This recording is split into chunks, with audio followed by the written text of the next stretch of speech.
tell you why I speed up my cut time by about 12 minutes. Okay, let's show you why. Because of that right there. That universal seat is amazing for my butt, my back, everything. I'll tell you what, the old seat had absolutely no bounce to it at all.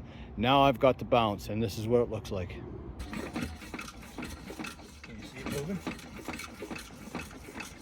So anyway, what I had to do with this seat, and this does not fit on the GF 1800 where the old seat was mounted, okay?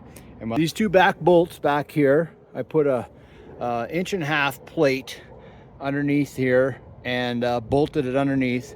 And then on the front, because it's just tin underneath here, right? So on the front, I put a 6x8 plate underneath here.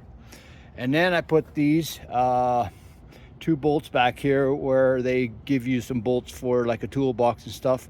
Believe me, those are fine thread. Okay, so as goes for the seat, it was solid, even with the little bit of play that I have in there.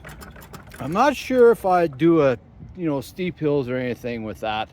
If you got steep hills, I would stick to the old seat. It's it doesn't have a lot of this, right? But if you're on fairly flat ground, or you'll be okay.